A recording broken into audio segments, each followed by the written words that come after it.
Hello dear student, welcome back পাঠশালা YouTube channel. Current অ্যাফেয়ার্সের ক্লাসে সকলকে স্বাগত।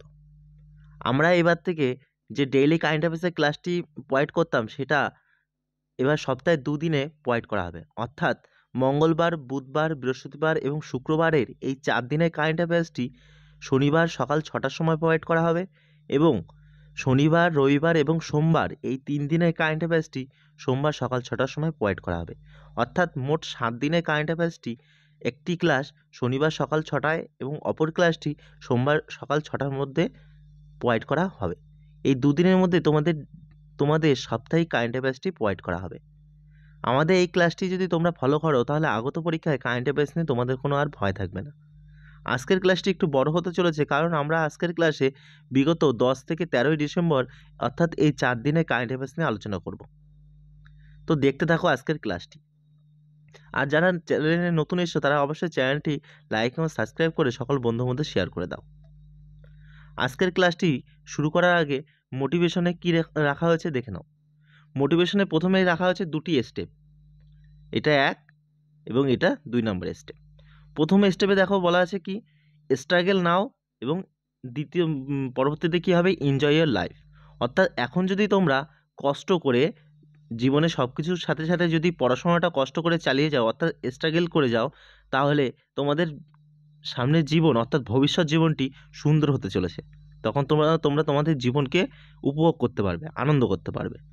দ্বিতীয়তে কি হয়েছে ডায়াগ্রামে, যদি এখন তোমরা যদি পড়াশোনা বাদ দিয়ে যদি এনজয় করে যাও, অর্থাৎ আনন্দ উপভোগ করে যাও সারাদিন পড়াশোনা না করে, তখন ভবিষ্যতে কী হবে, তখন ভবিষ্যতে স্ট্রাগল করতে হবে লাইফ নিয়ে, অর্থাৎ বিভিন্ন সমস্যার সম্মুখীন হতে হবে লাইফ নিয়ে। তাই এখন পড়াশোনাটা করে যাও, ঠিক আছে? তো সামনের জীবনটি খুবই সুন্দর হবে সবার। এবার চলো দেখে নিই আজকের ক্লাসটি। আজকের ক্লাসে প্রথমেই দেখব 10 ডিসেম্বর 2024 সালে ঘটে যাওয়া গুরুত্বপূর্ণ কারেন্ট অ্যাফেয়ার্সগুলি নিয়ে। আশা করি ক্লাসটি সকলে ভালো লাগবে। তো দেখতে থাকো আজকের ক্লাসটি। আজকের ক্লাসের প্রথম প্রশ্নটি হলো, কে 2024 সালে অনূর্ধ্ব-19 এশিয়া কাপের শিরোপা জিতেছে? অর্থাৎ আন্ডার-19 এশিয়া কাপের শিরোপা জিতেছে কোন দেশ? Option A Bangladesh, option B Bharat, option C Sri Lanka, option D হলো জাপান। সঠিক উত্তরটি হলো অপশান এ বাংলাদেশ। বাংলাদেশ 2024 সালে অনূর্ধ্ব-19 এশিয়া কাপের শিরোপা জিতেছে। অনূর্ধ্ব-19 ক্রিকেট এশিয়া কাপ 2024 সংযুক্ত আরব আমিরাতে অনুষ্ঠিত হয়েছিল। ভারতকে 59 রানে হারিয়ে অনূর্ধ্ব-19 এশিয়া কাপ 2024 শিরোপা জিতেছে বাংলাদেশ। অর্থাৎ জিতেছে কে বাংলাদেশ এবং রানার আপ হয়েছে ভারত। টানা দ্বিতীয়বারের মতো পুরুষদের অনূর্ধ্ব অর্থাৎ আন্ডার-19 এশিয়া কাপের শিরোপা জিতেছে বাংলাদেশ। আরও কিছু তথ্য অ্যাডিশনাল ইনফরমেশনে দেখে নাও। প্রথমে খেলতে গিয়ে বাংলাদেশ 198 রান করে। জবাবে টিম ইন্ডিয়া মাত্র 139 রানে অল আউট হয়ে যায়। অনূর্ধ্ব-19 Asia cup Asian cricket council অর্থাৎ এসিসি দ্বারা আয়োজিত হয়েছে। ভারত এখনও পর্যন্ত 8বার এই আন্ডার-19 এশিয়া কাপের শিরোপাটি জিতেছিল। প্রথম আন্ডার-19 ক্রিকেট এশিয়া কাপ অনুষ্ঠিত হয় 1989 সালে। তাহলে আমরা এই সম্পর্কিত জিকে এবং বিভিন্ন তথ্য দেখে নিলাম। এবার দেখুন আজকে 2 নম্বর প্রশ্ন। 2 নম্বর প্রশ্নটি হলো, জাতিসংঘের সাধারণ পরিষদ কোন দিনটিকে ওয়ার্ল্ড মেডিটেশন ডে হিসেবে ঘোষণা করেছে? অপশান এ 22শে ডিসেম্বর, অপশান বি 23শে ডিসেম্বর, অপশান সি 21শে ডিসেম্বর, অপশান ডি হলো 24শে ডিসেম্বর। সঠিক উত্তরটি হয়ে যাবে অপশান সি 21শে ডিসেম্বর। জাতিসংঘের সাধারণ পরিষদ 21শে ডিসেম্বর দিনটিকে ওয়ার্ল্ড মেডিটেশন ডে হিসেবে ঘোষণা করেছে। ভারতের সহযোগিতায় প্রস্তাব গৃহীত হয়ে জাতিসংঘের সাধারণ পরিষদ এই দিবসটি পালনের ঘোষণা দিয়েছে। এই দিনটি মানুষকে ধ্যান করতে উৎসাহিত করবে। ভারতের প্রস্তাবে 21শে জুন আন্তর্জাতিক যোগ দিবস পালনের ঘোষণা করা হয়েছিল। অর্থাৎ আমরা যে 21শে জুন আন্তর্জাতিক যোগ দিবস পালন করি, সেটিও ভারতের প্রস্তাবে ঘোষণা করা হয়েছিল। এবার যেহেতু এখানে বিভিন্ন দিবসের কথা এসেছে, তাই কিছু গুরুত্বপূর্ণ দিবস আমরা অ্যাবাউট অফ দ্য টপিকে দেখে নেব। প্রথমে দেখব 9ই জানুয়ারি প্রবাসী ভারতীয় দিবস পালিত হয়। কারণ কি, এই 9ই জানুয়ারি দক্ষিণ আফ্রিকা থেকে মহাত্মা গান্ধী ভারতে ফিরে এসেছিল। 10ই জানুয়ারি বিশ্ব হিন্দি দিবস, 12ই জানুয়ারি জাতীয় যুব দিবস পালিত হয়, 15ই জানুয়ারি সেনা দিবস, 25শে জানুয়ারি ভোটার দিবস, 30শে জানুয়ারি পালিত হয় শহীদ দিবস। কারণ কি, 30শে জানুয়ারি মহাত্মা গান্ধী শহীদ হয়েছিলেন। 2রা ফেব্রুয়ারি পালিত হয়ে থাকে জলাভূমি দিবস। 21শে ফেব্রুয়ারি মাতৃভাষা দিবস। 28শে ফেব্রুয়ারি পালিত হয়ে থাকে জাতীয় বিজ্ঞান দিবস।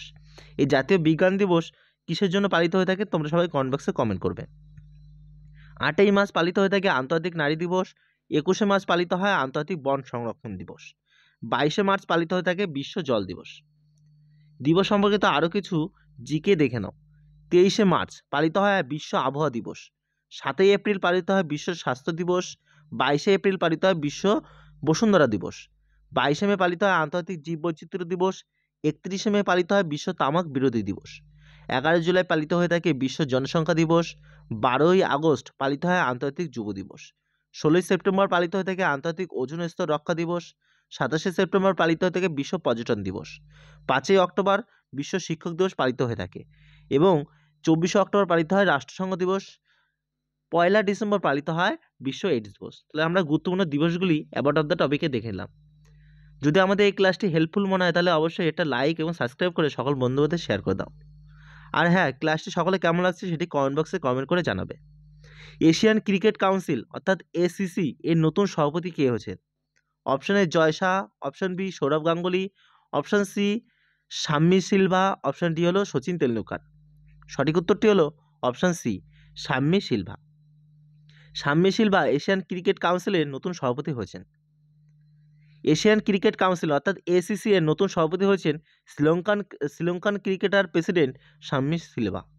তিনি চেয়ারম্যান পদে জয় শাহের স্থলাভিষিক্ত হয়েছেন। কারণ কি, জয় শাহ এখন আইসিসির চেয়ারম্যান হয়েছেন, তার জন্য তার জায়গায় কে এসেছেন? শাম্মী সিলভা। এবার অ্যাবাউট অফ দ্য টপিকে এশিয়ান ক্রিকেট কাউন্সিল সম্পর্কিত কিছু তথ্য দেখে নাও।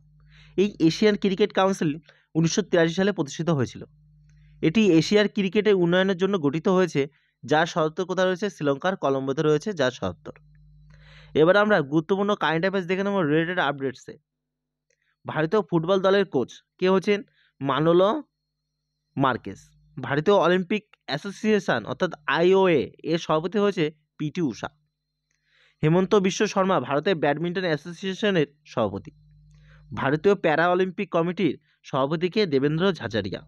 তাহলে আমরা কিছু গুরুত্বপূর্ণ খেলা সম্পর্কিত কারেন্ট অ্যাফেয়ার্স দেখে নিলাম। এবার চলে যাবো আজকে 4 নম্বর প্রশ্নে। 4 নম্বর প্রশ্ন হলো, কোন দেশ প্রথমবারের মতো ইউনাইটেড নেশন নার্কোটিক্স কমিশন সভাপতিত্ব করেছে? Option A Netherlands, option B India, option C Bangladesh, option D হলো জার্মানি। সঠিক উত্তরটি হলো অপশন বি ইন্ডিয়া। ভারত প্রথমবারের মতো জাতিসংঘের মাদকদ্রব্য কমিশন অর্থাৎ সিএনডি এর 68তম অধিবেশনে সভাপতিত্ব করেছে। ভিয়েনায় জাতিসংঘের ভারতের স্থায়ী প্রতিনিধি শম্ভু কুমারন আনুষ্ঠানিকভাবে সিএনডি এর প্রেসিডেন্ট হিসেবে দায়িত্ব গ্রহণ করেছেন। আরও কিছু তথ্য এই সম্পর্কিত দেখে নাও। United nation commission of narcotics হলো মাদক সংক্রান্ত বিষয়ে জাতিসংঘের প্রধান একটি সংস্থা হলো এই united nation commission on narcotics. মাদকদ্রব্যের অপব্যবহার ও অবৈধ প্রচারের বিরুদ্ধে আন্তর্জাতিক দিবস কবে পালিত হয়? 26শে জুন। এবার গুরুত্বপূর্ণ কিছু কারেন্ট অ্যাফেয়ার্স দেখে নাও এই সম্পর্কিত। আলজেরিয়া নিউ ডেভেলপমেন্ট ব্যাংকের সদস্য হয়েছে। স্পেন আন্তর্জাতিক সৌরজোটের 99তম সদস্য হয়েছে স্পেন। নেপাল আন্তর্জাতিক সৌরজোটের 101তম সদস্য হয়েছে। কলম্বো সিকিউরিটি কনফারেন্সের 5ম সদস্য হয়েছে কোন দেশ? বাংলাদেশ। এবার দেখে না 5 নম্বর প্রশ্ন। ভেরোনিকা ব্যাচেলেট কোন দেশের অন্তর্গত যিনি ইন্দিরা গান্ধী শান্তি পুরস্কার 2024টি পেয়েছেন? এটি গুরুত্বপূর্ণ প্রশ্ন, কারণ ইন্দিরা গান্ধী শান্তি পুরস্কার থেকে পরীক্ষায় প্রশ্ন আসে। Option A Argentina, option B Brazil, option C Mexico, option D হলো চিলি। সঠিক উত্তরটি হয়ে যাবে option D Chile. Veronica Bachelet তিনি চিলি দেশের অন্তর্গত যিনি ইন্দিরা গান্ধী শান্তি পুরস্কার 2024 পেয়েছে। শান্তি, নিরস্ত্রীকরণ এবং উন্নয়নের জন্য চিলির প্রাক্তন রাষ্ট্রপতি ভেরোনিকা মিচেল ব্যাচেলেট জিরিয়াকে 2024 সালে ইন্দিরা গান্ধী শান্তি পুরস্কার জন্য নির্বাচিত করা হয়েছে। বিখ্যাত পিয়ানো বাদক ড্যানিয়েল ব্রেনবোম এবং শান্তিকর্মী আলিয়ার আওয়াজ যৌথভাবে ইন্দিরা গান্ধী শান্তি পুরস্কার 2023 সালে ভূষিত হয়েছিল। তাহলে আমরা 2023 সালে ইন্দিরা গান্ধী শান্তি পুরস্কার কে পেয়েছে সেটাও দেখে নিলাম। যেহেতু ইন্দিরা গান্ধী শান্তি পুরস্কারের কথা বলা হয়েছে, তাই আমরা অ্যাবাউট অফ দ্য টপিকে কিছু জিকে দেখে নেব। এই ইন্দিরা গান্ধী শান্তি পুরস্কার 1986 সালে প্রতিষ্ঠিত হয়েছিল। প্রাক্তন প্রধানমন্ত্রী ইন্দিরা গান্ধীর স্মরণে ইন্দিরা গান্ধী মেমোরিয়াল ট্রাস্ট এই পুরস্কারটি দিয়ে থাকে। পুরস্কারটিতে একটি সম্মানপত্র সহ 25 লক্ষ নগদ টাকা পুরস্কৃত করা হয়। বিশ্ব স্তরে শান্তির জন্য কাজ করে এমন ব্যক্তি বা সংস্থাকে এই ইন্দিরা গান্ধী শান্তি পুরস্কারটি দেওয়া হয়ে থাকে। এবার আমরা রিলেটেড আপডেটসে কিছু পুরস্কার দেখে নেব। নোবেল শান্তি পুরস্কার অর্থাৎ শান্তিতে নোবেল পুরস্কার 2024 পেয়েছেন নিয়ান হিডাঙ্কিও। এটি হলো জাপানের একটি সংস্থা। দাদা সাহেব ফালকে পুরস্কার সম্প্রতি পেয়েছেন Mithun Chakraborty. Nelson Mandela life time achievement award পেয়েছেন বিনোদ গণাত্র। তো এবার আমরা চলে যাবো আজকে 6 নম্বর প্রশ্নে। আমরা প্রত্যেকটা প্রশ্ন এত ডিটেলস আলোচনা করছি যাতে তোমাদের একটা ক্লাসেই সব কভার হয়ে যায়। এবার দেখো 6 নম্বর প্রশ্ন। উদ্ভাবনের জন্য পিএসসি পরিবর্তন পুরস্কার কে পেয়েছেন? Option A NTPC, option B SAIL, option C SECI, option D হলো হাল। সঠিক উত্তরটি হলো option C SECI. Solar energy corporation of India অর্থাৎ এসিসিআই এর ফুল ফর্ম কি? Solar energy corporation of India উদ্ভাবনের জন্য পিএসসি রূপান্তর পুরস্কারটি জিতেছে। এবার যেহেতু সোলার এনার্জির কথা এসছে তাই আমরা অ্যাবাউট অফ দ্য টপিকে solar energy corporation of India সম্বন্ধে দেখে নেব। এটি ভারত সরকারের নতুন এবং পুনর্বীকরণযোগ্য শক্তি মন্ত্রকের একটি পাবলিক সেক্টর কোম্পানি। এটি 9 ডিসেম্বর 2011 সালে প্রতিষ্ঠিত হয়েছিল। এই কোম্পানি 2024 সালে নবরত্ন মর্যাদা পেয়েছে। বর্তমানে ভারতে কয়টি নবরত্ন কোম্পানি আছে সেটা সবাই কমেন্ট বক্সে কমেন্ট করে জানাবে। এবার রিলেটেড আপডেটসের প্রধান পুরস্কারগুলি দেখে নাও। বাফতা পুরস্কার 2024-এ সেরা চলচ্চিত্র কি? ওপেনহাইমার।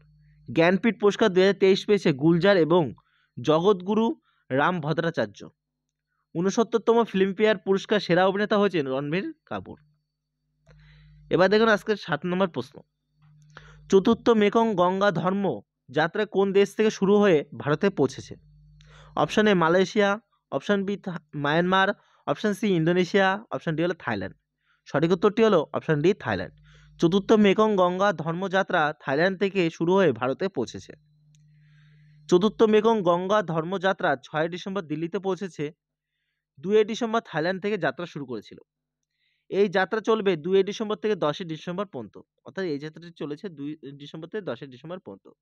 এর নেতৃত্বে আছেন বোধগয়া ইনস্টিটিউটের সাধারণ সম্পাদক ডক্টর সুপাচাই ভিরাপুচুং। এই সফরটি পাটনা, বোধগয়া, নয়াদিল্লি এবং গুজরাটের মতো প্রধান বৌদ্ধ স্থানগুলি কভার করবে। তো ডিয়ার স্টুডেন্ট, এই ছিল 10 ডিসেম্বর 2024 সালের কারেন্ট অ্যাফেয়ার্সটি। এবার আমরা দেখে নেব 11 ডিসেম্বর 2024 সালের কি কি কারেন্ট অ্যাফেয়ার্স ঘটেছিল সেগুলি সম্বন্ধে। দেখো প্রথম প্রশ্নটি হলো মানবাধিকার দিবস কবে পালিত হয়? Option A 13 December, option B 10 December, option C 11 December, option D হলো 12 ডিসেম্বর। সঠিক উত্তরটি হলো অপশন বি 10 ডিসেম্বর। 10 ডিসেম্বর মানবাধিকার দিবসটি পালিত হয়ে থাকে। এগুলি কোনো রাষ্ট্র দ্বারা সরবরাহ করা হয় না। দিনটি 1948 সালে 10 ডিসেম্বর মানবাধিকারের সর্বজনীন ঘোষণাপত্র গৃহীত হওয়ার স্মরণেই পালন করা হয়েছিল এই 10 ডিসেম্বর মানবাধিকার দিবসটি। এবার আমরা কিছু আমাদের মূল মানবাধিকার সম্বন্ধে দেখে নেব। প্রথম হলো জীবনের অধিকার। এছাড়া রয়েছে খাদ্য, শিক্ষা, কাজ, স্বাস্থ্য এবং স্বাধীনতার অধিকার। দাসত্ব ও নির্যাতন থেকে মুক্তির অধিকার হলো মানবাধিকার। এছাড়া রয়েছে মত প্রকাশের স্বাধীনতা হলো মানবাধিকারের মধ্যে পড়ে। এবার আমরা জাতীয় মানবাধিকার কমিশন সম্বন্ধে দেখে নিই। এই জাতীয় মানবাধিকার কমিশন প্রতিষ্ঠিত হয়েছিল 12 অক্টোবর 1993 সালে, যার সদর দপ্তর রয়েছে নয়াদিল্লিতে। এবং এই জাতীয় মানবাধিকার কমিশনের বর্তমান প্রেসিডেন্ট কে রয়েছে? বিজয়া ভারতী সায়ানী। এবার আমরা চলে যাব 2 নম্বর প্রশ্নে। 2 নম্বর প্রশ্নটি হলো জন মাহামা কোন দেশের রাষ্ট্রপতি হয়েছেন? Option A Argentina, option B Belarus, option C Ghana, option D হলো ভিয়েতনাম। সঠিক উত্তরটি হলো option C Ghana. John Mahama Ghana দেশের রাষ্ট্রপতি হয়েছেন। ঘানায় সম্প্রতি প্রেসিডেন্ট নির্বাচন অনুষ্ঠিত হয়েছে, যেখানে বিরোধী দলীয় নেতা জন মাহামা জয়ী হয়েছেন। এবার ঘানা দেশের সম্বন্ধে কিছু তথ্য দেখে নাও। ঘানা প্রধানত পশ্চিম আফ্রিকায় অবস্থিত একটি দেশ, যার রাজধানী হলো আকরা এবং মুদ্রা কি? ঘানায়ান সেদি। এবার আন্তর্জাতিক কারেন্ট অ্যাফেয়ার্স দেখে নাও রিলেটেড আপডেটসে। চীন আন্টার্কটিকায় একটি বায়ুমণ্ডলীয় পর্যবেক্ষণ কেন্দ্র চালু করেছে। Oxford word of the year 2024 হচ্ছে কি? Brain rot. সংযুক্ত আরব আমিরাত 2 ডিসেম্বর তাদের 53তম জাতীয় দিবস উদযাপন করেছে। আমরা কিছু আন্তর্জাতিক কারেন্ট অ্যাফেয়ার্স দেখে নিলাম। এবার দেখে নাও 3 নম্বর প্রশ্ন। প্রধানমন্ত্রী মোদী পানিপথে হরিয়ানা অর্থাৎ হরিয়ানার পানিপথে কোন বীমা কোম্পানির বীমা সখী যোজনা চালু করেছে? Option A LIC, option B HDFC life insurance, option C Max life insurance, option D Kotak Mahindra life insurance. সঠিক উত্তরটি হলো অপশন এ এলআইসি। প্রধানমন্ত্রী নরেন্দ্র মোদী হরিয়ানা পানিপথে এলআইসি কোম্পানির বীমা সখী যোজনা চালু করেছে। এবার এই সম্পর্কিত অ্যাডিশনাল ইনফরমেশনে কিছু তথ্য দেখে নাও। 18 থেকে 70 বছর বয়সী মহিলারা যারা বীমা সখী হন তারা প্রতি মাসে 5 থেকে 7,000 টাকা পাবেন এই যোজনার আওতায়। শুধুমাত্র মহিলারাই বীমা সখী প্রকল্পের জন্য আবেদন করতে পারবেন। 3 বছরের প্রশিক্ষণের পর নারীরা অর্থাৎ মহিলারা বীমা এজেন্ট হিসাবে কাজ করতে পারবেন। এবার দেখো 4 নম্বর প্রশ্ন।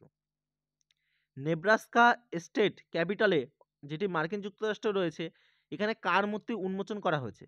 Option A Lal Bahadur Shastri, option B Subhash Chandra Bose, option C Narendra Modi, option D হলো মহাত্মা গান্ধী। আমরা পাশের ছবিতেই দেখতে পাচ্ছি সঠিক উত্তরটি হবে মহাত্মা গান্ধী।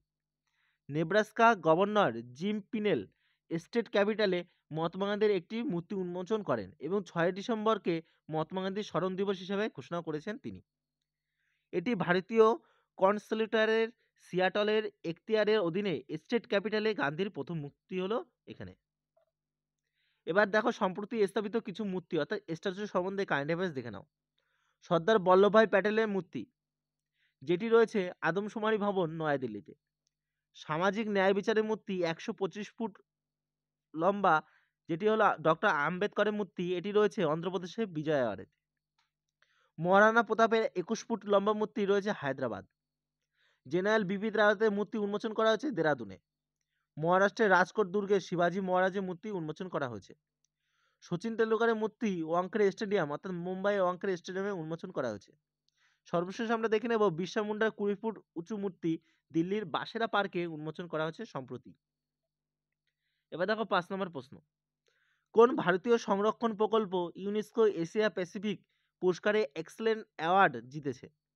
অপশন এ তুঙ্গভদ্রা প্রকল্প, অপশন বি বিজেপিসিআই সংরক্ষণ প্রকল্প, অপশন সি আওয়াধ সাহসার মন্দির সংরক্ষণ প্রকল্প, অপশন ডি হলো বি অ্যান্ড সি উভয়।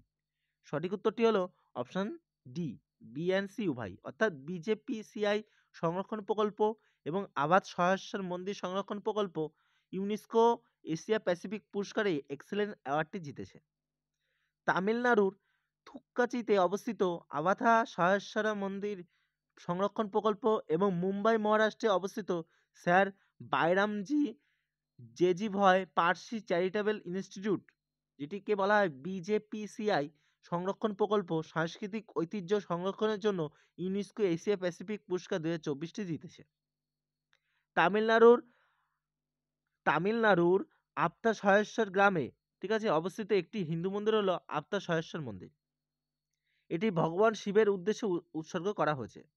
মন্দিরে চোল শাসকদের প্রায় 15টি শিলালিপি রয়েছে।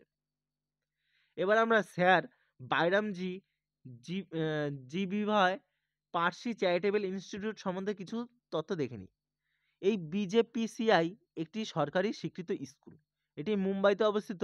এটি 1891 সালে বাইরামজি জি বিজয় দ্বারা প্রতিষ্ঠিত হয়েছিল।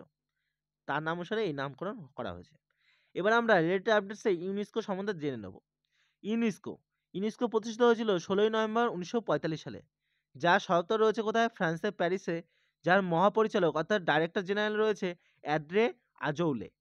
সদস্য দেশ কয়টি ইউনেস্কোর?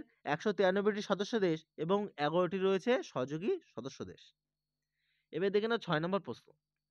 বিশ্ব ভারোত্তোলন চ্যাম্পিয়নশিপ 2024 অর্থাৎ ওয়ার্ল্ড ওয়েটলিফটিং চ্যাম্পিয়নশিপ 2024 কোন দেশে অনুষ্ঠিত হচ্ছে? অপশন এ সৌদি আরব, option B Bharat, option C Kazakhstan, option D হলো বাহারিন। সঠিক উত্তরটি হলো অপশন ডি বাহারিন। বিশ্ব ভারোত্তোলন চ্যাম্পিয়নশিপ 2024 বাহারিনের মানামাতে শুরু হয়েছে। ভারতের 3 জন মহিলা খেলোয়াড় অর্থাৎ এই চ্যাম্পিয়নশিপে ভারত থেকে 3 জন মহিলা খেলোয়াড় অংশগ্রহণ করেছে। তারা হলো জ্ঞানেশ্বরী যাদব মহিলাদের 49তম কেজি বিভাগে, বিন্দিয়া রানী দেবী মহিলাদের 55 কেজি ওজন বিভাগে এবং ডিটি মণি সোনোয়াল 64 কেজি ওজন বিভাগে অংশগ্রহণ করেছেন। এবার বিশ্ব ভারোত্তোলন চ্যাম্পিয়নশিপ সম্পর্কিত কিছু তথ্য দেখে নেব। আন্তর্জাতিক ভারোত্তোলন প্রতিযোগিতার আয়োজক করে কে? আন্তর্জাতিক ভারোত্তোলন ফেডারেশন অর্থাৎ IWF। এটি প্রথম শুরু হয়েছিল 1891 সালে। এবার দেখো 7 নম্বর প্রশ্ন, একটি গুরুত্বপূর্ণ প্রশ্ন। ইউরোগ্রিপ টায়ার্স কোন ভারতীয় খেলোয়াড়কে ব্র্যান্ড অ্যাম্বাসেডর হিসেবে নিযুক্ত করেছে? কারণ পরীক্ষায় ব্র্যান্ড অ্যাম্বাসেডর থেকে প্রশ্ন আসেই। Option A Virat Kohli, option B Rohit Sharma, option C Mahendra Singh Dhoni, option D হলো রাহুল দ্রাবিড়। সঠিক উত্তরটি হলো option C Mahendra Singh Dhoni. Eurogrip tyres Mahendra Singh ধোনিকে ব্র্যান্ড অ্যাম্বাসেডর হিসেবে নিযুক্ত করেছে। ইউরোগ্রিপ টায়ার্স হলো ইটালির টায়ার কোম্পানি। মহেন্দ্র সিং ধোনি সম্পর্কিত রাজ্য অর্থাৎ তিনি কোন রাজ্যের বাসিন্দা? ঝাড়খণ্ডের। মহেন্দ্র সিং ধোনি কি পুরস্কার পেয়েছে? পদ্মভূষণ পুরস্কার পেয়েছে 2018 সালে, পদ্মশ্রী পুরস্কার পেয়েছে 2009 সালে এবং মেজর ধ্যানচাঁদ খেলরত্ন পুরস্কার পেয়েছিল 2008 সালে। এবার দেখো 8 নম্বর প্রশ্ন। ভারতীয় সাইন ল্যাঙ্গুয়েজ অর্থাৎ ISL এর জন্য কোন DTH চ্যানেল সম্প্রতি চালু হয়েছে? Option A PM e Bhasha, option B PM e education, option C PM e Vani, option D PM e Vidya. সঠিক উত্তরটি হলো অপশন ডি পিএমই বিদ্যা। ভারতীয় সাইন ল্যাঙ্গুয়েজ অর্থাৎ ISL এর জন্য পিএমই বিদ্যা ডিটিএইচ চ্যানেলটি সম্প্রতি চালু হয়েছে। এবার আমরা ইন্ডিয়ান সাইন ল্যাঙ্গুয়েজ সম্পর্কিত কিছু তথ্য দেখে নেব। ইন্ডিয়ান সাইন ল্যাঙ্গুয়েজ হলো ভারতের শ্রবণ প্রতিবন্ধী এবং বাক প্রতিবন্ধী ব্যক্তিদের তাদের চিন্তাভাবনা এবং অনুভূতি প্রকাশ করার একটি মাধ্যম। সম্প্রতি কেন্দ্রীয় শিক্ষামন্ত্রী শ্রী ধর্মেন্দ্র প্রধান ভারতীয় সাংকেতিক ভাষার জন্য পিএমই বিদ্যা DTH চালু করেছেন। তো এখানে শেষ হলো 11ই ডিসেম্বর 2024 সালে কারেন্ট অ্যাফেয়ার্সটি। এবার আমরা দেখে নেব 12ই ডিসেম্বর 2024 সালে ঘটে যাওয়া গুরুত্বপূর্ণ কারেন্ট অ্যাফেয়ার্সগুলি। আমাদের এই ক্লাসটি আশা করি সকলে ভালো লাগছে, তো দেখতে থাকো ক্লাসটি। চলো দেখে নিই 12ই ডিসেম্বর 2024 সালে প্রথম কারেন্ট অ্যাফেয়ার্সটি। প্রথম কারেন্ট অ্যাফেয়ার্সটি হলো BCCI এর অন্তর্বর্তীকালীন সচিব কে হয়েছেন? Option A Rajeev Shukla, option B Devajit Saikia, option C Gautam Gambhir, option D হলো MS ধোনি। সঠিক উত্তরটি হলো option B Devajit Saikia. Devajit Saikia BCCI এর অন্তর্বর্তীকালীন সচিব হয়েছেন। তিনি জয় শাহের স্থলাভিষিক্ত হবেন। অর্থাৎ BCCI এর আগে সচিব কে ছিলেন? জয় শাহ। 1 ডিসেম্বর ICC চেয়ারম্যান দায়িত্ব নেন জয় শাহ। সাইকিয়া একজন আইনজীবী এবং আসামের হয়ে ঘরোয়া ক্রিকেট খেলেছিলেন এই দেবজিৎ সাইকিয়া। এবার যেহেতু BCCI এর কথা এসছে তাই আমরা BCCI সম্পর্কিত কিছু তথ্য অ্যাবাউট অফ দ্য টপিকে দেখে নেব। প্রথমে দেখে নেব BCCI এর ফুল ফর্ম কি। ফুল ফর্ম হলো board of control for cricket in India. এটি পরীক্ষা আসে কিন্তু। যার সদর কোথায় রয়েছে? মহারাষ্ট্রের মুম্বাইতে। বর্তমানে BCCI চেয়ারম্যান কে? রজার বিনি। সচিব রয়েছেন দেবজিৎ সাইকিয়া, তিনি হলেন অন্তর্বর্তীকালীন সচিব। সহসভাপতি রয়েছেন রাজীব শুক্লা। IPL, কারণ BCCI এর IPL কে কন্ডাক্ট করে? BCCI। এই IPL এর চেয়ারম্যান কে রয়েছেন? অরুণ ধুমাল। প্রধান কোচ কে রয়েছেন BCCI এর? অর্থাৎ ভারতীয় দলের প্রধান কোচ রয়েছেন গৌতম গম্ভীর। এবং প্রধান নির্বাচক, ঠিক আছে, যে নির্বাচন মণ্ডলী রয়েছে তার প্রধান নির্বাচক রয়েছেন অজিত আগারকার, ভারতীয় ফাস্ট বোলার ছিলেন তিনি। এবার দেখো আজকে 2 নম্বর প্রশ্ন। কে ভারতীয় রিজার্ভ ব্যাংকের অর্থাৎ RBI 26তম গভর্নর হয়েছেন? একটি গুরুত্বপূর্ণ প্রশ্ন হলো এটি, যেটি পরীক্ষা আসেই। ঠিক আছে, ভারতীয় রিজার্ভ ব্যাংক অর্থাৎ RBI এর 26তম গভর্নর কে হয়েছেন? Option A Sanjay Malhotra, option B Sanjay Tripathi, option C Sanjay Murthy, option D হলো দীনেশ ভাটিয়া। সঠিক উত্তরটি হলো option A Sanjay Malhotra. Sanjay Malhotra RBI 26তম গভর্নর হয়েছে। এর আগে তিনি রাজস্ব সচিব হিসেবে অধিষ্ঠিত ছিলেন এই RBI-তে। তিনি RBI 26তম গভর্নর হবেন অর্থাৎ হয়েছেন এবং বর্তমানে গভর্নর কে রয়েছেন? শক্তিকান্ত দাস। শক্তিকান্ত দাসের মেয়াদ 10ই ডিসেম্বর 2024 সালে শেষ হয়েছে। শক্তিকান্ত দাস 2023 এবং 2024 সালে বিশ্বের শীর্ষ ব্যাংকের ব্যাংকার নির্বাচিত হয়েছিলেন। এটি একটি গুরুত্বপূর্ণ প্রশ্ন। এবার যেহেতু এখানে RBI এর কথা এসছে তাই আমরা অ্যাবাউট অফ দ্য টপিকে RBI সম্পর্কিত কিছু জিকে দেখে নেব। RBI যার ফুল ফর্ম কি? Reserve bank of India. এই reserve bank of India act 1934 সালে পাস হয়েছিল। 1 এপ্রিল 1935-এ RBI এর কার্যক্রম শুরু হয়েছিল।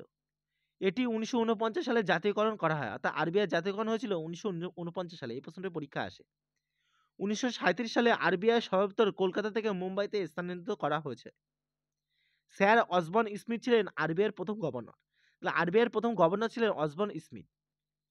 আরবিআই এর প্রথম ভারতীয় গভর্নর কে ছিলেন? সিরি Deshmukh. Chief financial officer RBI কে রয়েছেন বর্তমানে? সুধা বালকৃষ্ণন। তাহলে আমরা আরবিআই সম্পর্কিত জিকেগুলি দেখে নিলাম। এবার আমরা রিলেটেড আপডেটসে কিছু গুরুত্বপূর্ণ নিয়োগ দেখে নেব। প্রথমে দেখো বিকাশ লাখেরা, তিনি আসাম রাইফেলের ডিজি হিসাবে নিয়োগ হয়েছেন। সন্তোষ কুমার গাংওয়ার, ঝাড়খণ্ডের রাজ্যপাল হলেন সন্তোষ কুমার গাংওয়ার। প্রীতি সুদান, সম্প্রতি ইউপিএসসি চেয়ারম্যান হয়েছেন প্রীতি সুদান। ওম বিড়লা, 18তম লোকসভার স্পিকার হয়েছেন ওম বিড়লা। রাহুল গান্ধী, তিনি লোকসভার বিরোধী দলনেতা হয়েছে রাহুল গান্ধী। অমিতাভ চৌধুরী, এক্সিস ব্যাংকের এমডি এবং সিও হয়েছে অমিতাভ চৌধুরী। সুইডেনের রাষ্ট্রদূত হয়েছে সম্প্রতি ডক্টর নীনা মালহোত্রা। বিক্রম দেব দত্ত, কয়লা মন্ত্রণালয়ের সচিব হয়েছেন বিক্রম দেব দত্ত। রাজেশ কুমার সিং, নতুন প্রতিরক্ষা সচিব হয়েছেন রাজেশ কুমার সিং। সুমতি ধর্মবর্ধনে, আইসিসির অ্যান্টি কারাপশন ইউনিটের চেয়ারম্যান হচ্ছেন সুমতি ধর্মবর্ধনে। ভারতের 51তম প্রধান বিচারপতি কে হচ্ছেন? বিচারপতি সঞ্জীব খান্না। নবীন রামগুলাম হয়েছেন মরিশাসের প্রধানমন্ত্রী। শিগরু ইশিবা, জাপানের 103তম প্রধানমন্ত্রী হচ্ছেন শিগরু ইশিবা। তা আমরা গুরুত্বপূর্ণ নিয়োগগুলি দেখে নিলাম, যেগুলি পরীক্ষা আসেই। এবার দেখে নাও 3 নম্বর প্রশ্নটি। 12 ডিসেম্বর 2024 সালের 3 নম্বর প্রশ্নটি হলো 2024 সালের WTA player of the year হিসাবে কাকে নির্বাচিত করা হয়েছে? Option A Coco Gauff, option B Lulu Sun, option C Aryna Sabalenka, option D হলো এমা নাভারো। সঠিক উত্তরটি হলো অপশন সি আরিয়ানা সাবালাঙ্কা। 2024 সালের WTA প্লেয়ার অব দ্য ইয়ার হচ্ছে আরিয়ানা সাবালাঙ্কা। বেলারুশের আরিয়ানা সাবালাঙ্কা, তিনি কোন দেশের? এটি মাথায় রেখো, বেলারুশ।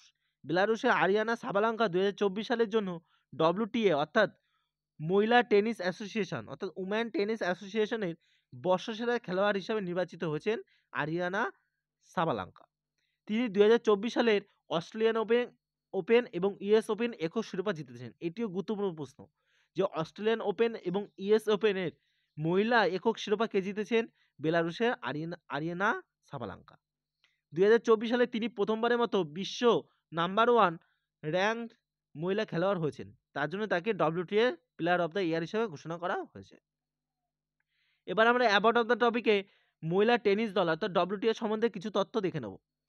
এই মহিলা টেনিস দল প্রতিষ্ঠিত হয়েছিল 1973 সালে। প্রতিষ্ঠা করেন কে? আমেরিকান টেনিস খেলোয়াড় বিলি জিন কিং। নারী টেনিস পেশাদার খেলোয়াড়দের বিশ্ব পরিচালনাকারী সংস্থা হলো WTA। এবার দেখে নাও 4 নম্বর প্রশ্ন। 4 নম্বর প্রশ্ন হলো সুনীত মেহতা কোন দেশে ভারতের হাই কমিশনার হিসেবে নিযুক্ত হয়েছে? Option A Brazil, option B Australia, option C Fiji, option D হলো জর্ডান। সঠিক উত্তরটি হলো অপশন সি ফিজি। ফিজি দেশে সুনীত মেহতা ভারতের হাই কমিশনার হিসাবে নিযুক্ত হয়েছে। এই নিয়োগের আগে সুনীত মেহতা ভারতের হাই কমিশন ক্যানবেরায় যেটি অস্ট্রেলিয়ার ক্যানবেরাতে ডেপুটি হাই কমিশন হিসাবে কর্মরত ছিলেন। এবার দেখে নাও ফিজি দেশ সম্বন্ধে কিছু তথ্য অ্যাবাউট অফ দ্য টপিকে। ফিজির রাজধানী কি? সুবা। বর্তমানে প্রেসিডেন্ট রয়েছেন রাইতু ভিলিয়ামে ক্যাটোনিভারে। ফিজির প্রধানমন্ত্রী রয়েছেন স্টিভেন রাবুকা। ফিজির মুদ্রা কি? Fiji dollar. 2024 সালে ফিজি রাষ্ট্রপতি দ্রৌপদী মুর্মুকে champion of the order of ফিজিতে ভূষিত করেছিলেন। পরবর্তী গুরুত্বপূর্ণ প্রশ্নটি হলো কালাইগনার হস্তশিল্প প্রকল্প কোন রাজ্যে শুরু করা হয়েছে? Option A Kerala, option B Tamil Nadu, option C Karnataka, option D হলো রাজস্থান। সঠিক উত্তরটি হলো অপশন বি তামিলনাড়ু। তামিলনাড়ুতে কালাইগনার হস্তশিল্প প্রকল্প চালু করা হয়েছে। কারিগরিদের সমর্থন করার জন্য তামিলনাড়ু সরকার কালাইগনার হস্তশিল্প প্রকল্প ঘোষণা করেছে। 25টি ব্যবসায় বা কারুশিল্পে নিয়োজিত সকল শ্রেণীর লোকদের উপকৃত করার জন্য এই স্কিমটি চালু করেছে তামিলনাড়ু সরকার। এটি বিদ্যমান ব্যবসার সম্প্রসারণ, দক্ষতা বৃদ্ধি এবং এন্টারপ্রাইজের উন্নয়নে সহায়তা করবে। এবার যোজনা সম্পর্কিত, যেহেতু যোজনার কথা বললাম, আমরা স্কিমের কথা বললাম, তাই যোজনা সম্পর্কিত কিছু current affairs about of the টপিকে দেখে নেব। প্রধানমন্ত্রী গরিব কল্যাণ আন্না যোজনা, যেটি 2023 সালে 11 জানুয়ারি লঞ্চ করা হয়েছিল। আরোগ্য মৈত্রী যোজনা, যেটি 13 জানুয়ারি 2023 সালে শুরু করা হয়েছে। জল জন অভিযান 16 ফেব্রুয়ারি 2023 সালে শুরু করা হয়েছিল। ধরতি আভা আদিবাসী গ্রাম উৎকর্ষ অভিযান 2রা অক্টোবর 2024 সালে ঝাড়খণ্ডের হাজারিবাগ থেকে শুরু করা হয়েছে। পিএম বিদ্যালক্ষ্মী যোজনা 2024 সালে শুরু করা হয়েছে। নিযুত ময়না স্কিম শুরু করেছে আসাম রাজ্য সরকার। তাহলে আমরা কিছু যোজনা সম্পর্কিত কারেন্ট অ্যাফেয়ার্স দেখে নিলাম। আচ্ছা, আরও কিছু যোজনা সম্পর্কিত কারেন্ট অ্যাফেয়ার্স দেখে নাও অ্যাবাউট অফ দ্য টপিকে। মিশন বসুন্ধরা 3.0 আসাম সরকার চালু করেছে। সিএম 7 স্কিম ত্রিপুরা সরকার। মুখ্যমন্ত্রী সুখ শিক্ষা যোজনা হিমাচল প্রদেশ সরকার। My school my pride campaign এটিও হিমাচল প্রদেশ সরকার শুরু করেছে। মুখ্যমন্ত্রী মহিলা উদ্যোক্তা অভিযান আসাম সরকার। মাহতারি বন্দনা যোজনা ছত্তিশগড় সরকার শুরু করেছে। সেফ সিটি প্রজেক্ট উত্তরপ্রদেশ সরকার। ফুড সিকিউরিটি ক্যাম্পেইন মেঘালয় সরকার শুরু করেছে ফুড সিকিউরিটি ক্যাম্পেইন। তো আমরা যোজনা সম্পর্কিত কারেন্ট অ্যাফেয়ার্সগুলো দেখে নিলাম। এবার আমরা চলে যাবো আজকে 6 নম্বর প্রশ্নে, অর্থাৎ 12ই ডিসেম্বর 2024 সালের 6 নম্বর প্রশ্নে। কোন দেশ আইএনএস তুশিল তৈরি করেছে যা ভারতের নৌবাহিনীতে অন্তর্ভুক্ত হয়েছে? Option A Japan, option B France, option C Russia, option D হলো আমেরিকা। সঠিক উত্তরটি হলো option C Russia. Multi role stealth guided missile frigate, ঠিক আছে, ফ্রিগেট কি দেখে নাও ছবিতে। এই ফ্রিগেটটি অর্থাৎ আইএনএস তুশিল, ফ্রিগেটের নাম কি আইএনএস তুশিল, এটি রাশিয়ার কালিনিনগ্রাদের ইয়ান্টার শিপওয়ার্ডে 9 ডিসেম্বর 2024 ভারতীয় নৌবাহিনীতে কমিশন করা হয়েছে। প্রতিরক্ষা মন্ত্রী রাজনাথ সিং এর উপস্থিতিতে যোগ দিয়েছে এই আইএনএস তুশিল। আইএনএস তুশিলের প্রজেক্ট হলো 1135.6 এর সপ্তম জাহাজ, অর্থাৎ এটি কত টাকার প্রজেক্ট? 1135.6 কোটি টাকার। এই এই প্রকল্পের অধীনে প্রথম 3টি জাহাজ তালভার, ট্রাইডেন্ট এবং তাবার সেন্ট পিটার্সবার্গে অবস্থিত বাল্টিক্সকি জাভেদ শিপইয়ার্ড দ্বারা নির্মিত হয়েছিল। অর্থাৎ এই প্রকল্পের মধ্যে 3খানা জাহাজ, এই 3টি জাহাজ ভারতে আগেই প্রোভাইড করা হয়েছে। এবার দেখে নাও সপ্তম অর্থাৎ 7 নম্বর প্রশ্নটি। ফর্মুলা 2 কনস্ট্রাক্টার্স চ্যাম্পিয়নশিপ কে জিতেছে? Option A PV Sindhu, option B Kush Maini, option C Pawan Kampelli, option B Vaibhav Suryavanshi. সঠিক উত্তরটি হলো অপশন বি কুশমাইনি। এই ফর্মুলা 2 চ্যাম্পিয়নশিপ ট্রফিটি কোন খেলার সাথে যুক্ত? তোমরা সবাই কমেন্ট বক্সে কমেন্ট করবে। কুশমাইনি আবুধাবিতে আই FIA formula 2 constructor award championship জিতে প্রথম ভারতীয় হয়েছেন। যেহেতু তিনি প্রথম ভারতীয় হয়েছেন তার জন্য এই প্রশ্নটি একটি খুবই গুরুত্বপূর্ণ প্রশ্ন, যেটি পরীক্ষা আসতে পারে। এবার ক্রীড়া সম্পর্কিত কিছু current affairs about of the টপিকে দেখে নাও। 2024 সালে অনূর্ধ্ব 19 এশিয়া কাপ জিতেছে কে? বাংলাদেশ। আমরা আজকে প্রথম প্রথম ক্লাসটিতেই পড়েছিলাম এই প্রশ্নটি। পঞ্চম জুনিয়র হকি এশিয়া কাপ জিতেছে কে? ভারত। পবন কাম্পিলি এশিয়ার স্পোর্টস গেমসে ফুটবলে ব্রোঞ্জ পদক জিতেছে, ঠিক আছে। এবার দেখে নাও 8 নম্বর প্রশ্ন। আইসিসি কোন দেশের জাতীয় ক্রিকেট লিগ নিষিদ্ধ করেছে? Option A France, option B Bharat, option C America, option D হলো জাপান। সঠিক উত্তরটি হলো অপশন সি আমেরিকা।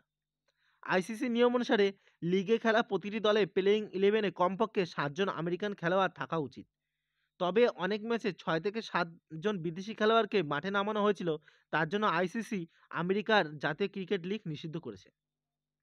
এবার দেখে নাও 12 ডিসেম্বর 2024 সালের 9 নম্বর প্রশ্নটি। আর্থিক জালিয়াতির বিরুদ্ধে কে মূলে হান্টার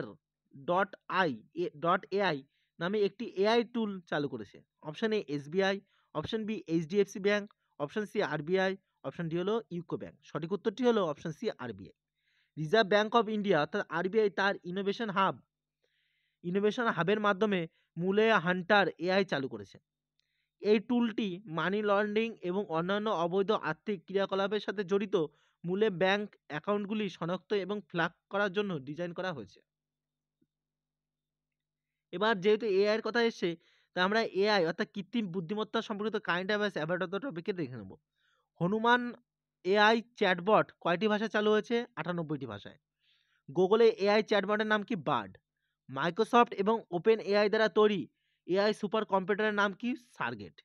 বিশ্বের প্রথম এআই সিও কে? মিকা। টেলি মানস চ্যাটবট চালু করেছে কোন রাজ্য? জম্মু কাশ্মীর রাজ্য। ভারতের প্রথম আঞ্চলিক অল নিউজ অ্যাঙ্কার কে? লিসা। কৃত্রিম বুদ্ধিমত্তা অর্থাৎ এআই চালিত ট্রাফিক ম্যানেজমেন্ট সিস্টেম চালু হয়েছে সিকিম রাজ্যে। তেলেঙ্গানা সরকার তেলেঙ্গানা আর্টিফিশিয়াল ইন্টেলিজেন্স অর্থাৎ এআই উপদেষ্টা পরিষদ গঠন করেছে। ট্রাফিক নিয়ন্ত্রণের জন্য রোবট ব্যবহার করা প্রথম শহর কি? ইন্দোর। তাহলে আমরা এআই সম্পর্কিত কিছু কারেন্ট অ্যাফেয়ার্স দেখে নিলাম। এখানেই শেষ হলো 12ই ডিসেম্বর 2024 সালের কারেন্ট অ্যাফেয়ার্সটি। এবার আমরা সর্বশেষ অর্থাৎ 13ই ডিসেম্বর অর্থাৎ কালকের কারেন্ট অ্যাফেয়ার্সগুলি দেখে নেব 69 নাম্বার ক্লাসে। ঠিক আছে? এবার দেখে নাও 13ই ডিসেম্বর 2024 সালের কারেন্ট অ্যাফেয়ার্স। 13ই ডিসেম্বর 2024 সালে কারেন্ট অ্যাফেয়ার্সের প্রথম প্রশ্নটি হলো মোহাম্মদ আল বাসির কোন দেশে অন্তর্বর্তীকালীন প্রধানমন্ত্রী নির্বাচিত হয়েছেন? Option A Jordan, option B Syria, option C Kuwait, option D হলো সংযুক্ত আরব আমিরাত। সঠিক উত্তরটি হলো option B Syria. Mohammed al Bashir Syria দেশের অন্তর্বর্তীকালীন প্রধানমন্ত্রী হিসেবে নির্বাচিত হয়েছে। সিরিয়ার বিদ্রোহীরা বাশার আল আসাদকে ক্ষমতা থেকে উৎখাত করার পর এই নিয়োগ করা হয়েছে। এই বাশার আল আসাদ, ঠিক আছে, ক্ষমতা থেকে উৎখাত হয়ে তিনি রাশিয়ায় শরণ নিয়েছে। বাশার আল আসাদ 2000 থেকে 2024 সাল পর্যন্ত সিরিয়ার প্রেসিডেন্ট ছিলেন। অর্থাৎ তিনি দীর্ঘ 24 বছর ধরে সিরিয়ায় রাজত্ব করে এসেছেন আমরা বলতে পারি। 2011 সাল থেকে সিরিয়ায় গৃহযুদ্ধ চলছে। তারই ফলশ্রুতি হলো এই প্রধানমন্ত্রী উৎখাত। এবার আমরা অ্যাবাউট অফ দ্য টপিকে সিরিয়া সম্পর্কিত কিছু স্ট্র্যাটেজিকে দেখে নেব। সিরিয়া, ইসরায়েল ও ইরাকের মধ্যে অবস্থিত একটি দেশ হলো সিরিয়া। ঠিক আছে? যার রাজধানী কি দামাস্কাস। মুদ্রা রয়েছে সিরিয়ান পাউন্ড। এপ্রিল মাসে 2046 সালের 1946 সালে এপ্রিল মাসে ফ্রান্স থেকে স্বাধীনতা লাভ করেছিল সিরিয়া। গ্লোবাল লায়াবিলিটি ইন্ডেক্স 2024 অনুযায়ী সবচেয়ে খারাপ শহর হলো সিরিয়ার রাজধানী দামাস্কাস। আচ্ছা, গ্লোবাল লায়াবিলিটি ইন্ডেক্সটা কি? যেখানে কি কোন স্থানটি বাসযোগ্যের সবচেয়ে ভালো বা খারাপ সেই ইন্ডেক্সটি জারি করে এই গ্লোবাল লায়াবিলিটি ইন্ডেক্স। সেখানে খারাপ শহরটি হলো সিরিয়ার রাজধানী দামাস্কাস। সিরিয়া বিশ্বের বৃহত্তম মাদক রাষ্ট্রে পরিণত হয়েছে। হায়দ্রাবাদে অনুষ্ঠিত ফুটবলের চতুর্থ ইন্টারকন্টিনেন্টাল কাপ 2024 জিতেছে সিরিয়া দেশ। তাহলে আমরা সিরিয়া সম্পর্কিত কিছু জিকে এবং কারেন্ট অ্যাফেয়ার্স দেখে নিলাম। এবার দেখো গতকালের অর্থাৎ 13 ডিসেম্বরের কারেন্ট অ্যাফেয়ার্সের 2 নম্বর প্রশ্নটি। কোন রাজ্যে গীতা পাঠের জন্য গিনেস ওয়ার্ল্ড রেকর্ড করা হয়েছে? এটি একটি গুরুত্বপূর্ণ প্রশ্ন। Option A Chhattisgarh, option B Haryana, option C Madhya Pradesh, option D হলো রাজস্থান। সঠিক উত্তরটি হলো অপশন সি মধ্যপ্রদেশ। মধ্যপ্রদেশ রাজ্যে গীতা পাঠের জন্য গিনেস ওয়ার্ল্ড রেকর্ড করা হয়েছে। গীতা জয়ন্তী উপলক্ষে 5000টিরও বেশি আচার্য সম্মিলিতভাবে মহাকাব্য গীতা পাঠ করেছেন। আচার্যগণ গীতার 3য় অধ্যায়ের কর্মযোগ পাঠ করেছে। এবার দেখে নাও অ্যাবাউট অফ দ্য টপিকে সম্প্রতি কিছু গিনেস ওয়ার্ল্ড রেকর্ডগুলি। অযোধ্যা সরয়ূ নদীর তীরে 25 লাখেরও বেশি মাটির প্রদীপ জ্বালিয়ে গিনেস ওয়ার্ল্ড রেকর্ড গড়েছে। 1 জানুয়ারি 2024 গুজরাটে 50,000 জনেরও বেশি লোক একসঙ্গে সূর্য নমস্কার করার জন্য একটি গিনেস ওয়ার্ল্ড রেকর্ড স্থাপন করা হয়েছিল। চিলিতে গিনেস ওয়ার্ল্ড রেকর্ড সহ 18,500 ফুট উচ্চতায় বিশ্বের সর্বোচ্চ মান মন্দিরটি স্থাপন করা হয়েছে। 2024 সালে গোয়ালিয়রে তবলা বাজিয়ে 1500 জনেরও বেশি মানুষ গিনেস ওয়ার্ল্ড রেকর্ড তৈরি করেছে। অর্থাৎ গোয়ালিয়রে 1500 জনের বেশি মানুষ তবলা বাজিয়ে এই রেকর্ড তৈরি করেছে। এবার দেখে নাও 3 নম্বর প্রশ্ন।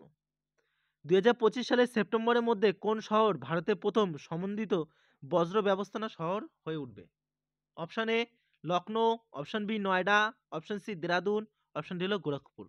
সঠিক উত্তরটি হলো অপশন ডি গোরখপুর। 40 একর ক্যাম্পাসে প্রতিদিন 700 টন শুকনো ও ভেজা বজ্র প্রক্রিয়াজাত করে বায়ো সিএনজি ও কাঠ কয়লা তৈরি করা হবে এই গোরখপুরে। এবার 2024 সালে প্রথম কিছু কারেন্ট অ্যাফেয়ার্স দেখে নাও। বিশ্বের প্রথম ওম আকৃতির মন্দির কোথায় রয়েছে? রাজস্থানের পালি জেলাতে। হাইব্রিড পিচ প্রযুক্তি ব্যবহার করা প্রথম স্টেডিয়াম কোথায়? ধর্মশালা। বিশ্বের প্রথম দেশ যেখানে মেনিনজাইটিস ভ্যাকসিন প্রবর্তন করেছে নাইজেরিয়া। মহাকাশে ভ্রমণকারী প্রথম ভারতীয় পর্যটকের নাম কি? গোপী থোটাকুরা। ভারতের প্রথম আন্ডার ওয়াটার মেট্রো চালু হয়েছে কোথায়? কলকাতায়। এবার দেখে নাও 13 ডিসেম্বর 2024 সালের 4 নম্বর প্রশ্নটি। কোন ইনস্টিটিউট ভ্রূণের মস্তিষ্কে 3D ছবি প্রকাশ করার জন্য প্রথম গবেষণা সংস্থা হয়ে উঠেছে? Option A IIT Kolkata, option B IIT Roorkee, option C IIT Madras, option D হলো আইআইটি ইন্দোর। সঠিক উত্তরটি হলো অপশন সি আইআইটি মাদ্রাস। এটি তৈরি করেছে আইআইটি মাদ্রাসের সুধা গোপালকৃষ্ণন ব্রেন সেন্টার। সুধা গোপালকৃষ্ণন ব্রেন সেন্টার 5132টি মস্তিষ্কের ভলিউম ক্যাপচার করার জন্য অত্যাধুনিক ব্রেন ম্যাপিং প্রযুক্তি তৈরি করেছে।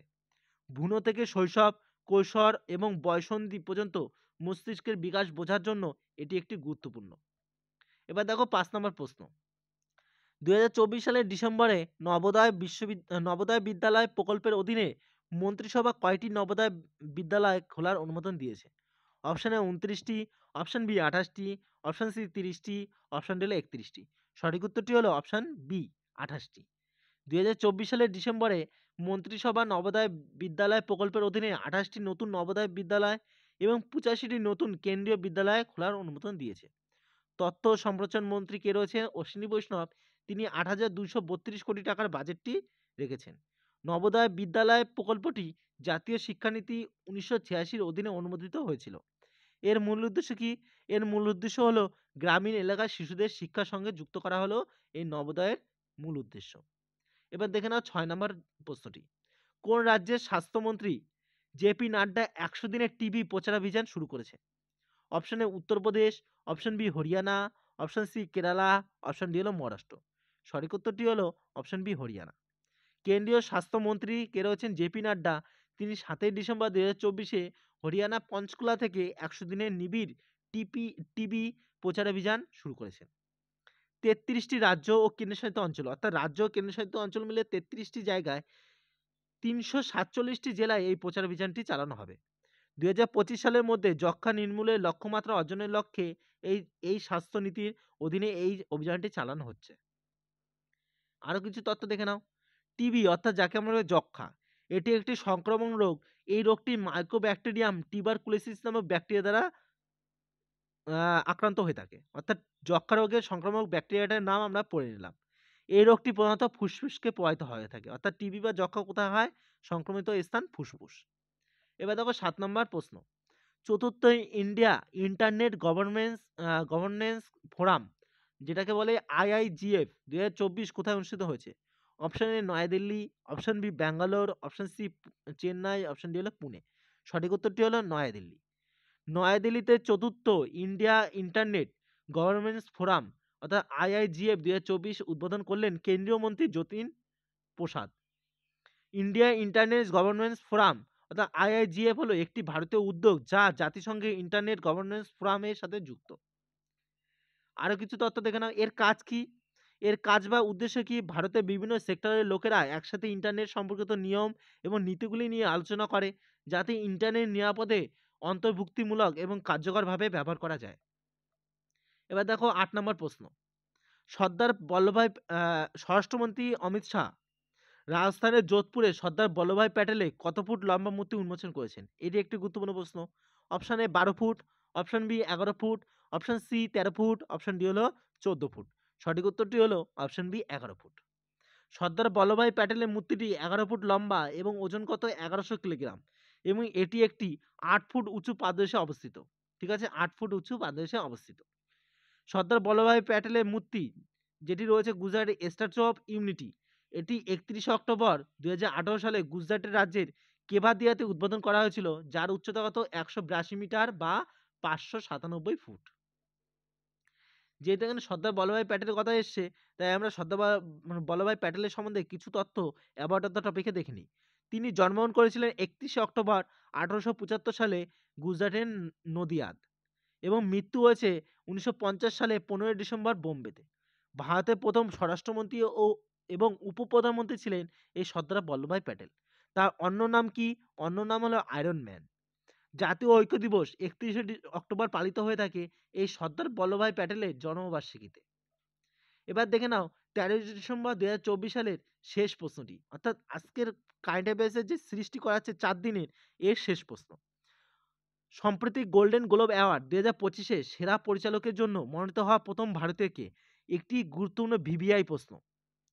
Option A Santosh Sivan, option B Chidananda Naik, option C Anasuya Sengupta, option D Payal Kapadia. সঠিক উত্তরটি হলো অপশন ডি পায়েল কাপাডিয়া। চলচ্চিত্র নির্মাতা Payal Kapadia golden globe award 2025-এ all we imagine as light এর জন্য সেরা পরিচালক বিভাগে মনোনীত হয়েছেন। তিনি কোন চলচ্চিত্রের জন্য এই গোল্ডেন গ্লোব অ্যাওয়ার্ডের মনোনীত হয়েছেন সেটি মাথায় রেখো। চলচ্চিত্রটি হলো all we imagine as light. এই অ্যাওয়ার্ড শোতে এই প্রথম কোনো ভারতীয় পরিচালক এই বিভাগে মনোনীত হয়েছে। তো ডিয়ার স্টুডেন্ট, এই ছিল আজকের কারেন্ট অ্যাফেয়ার্সের সিরিজটি।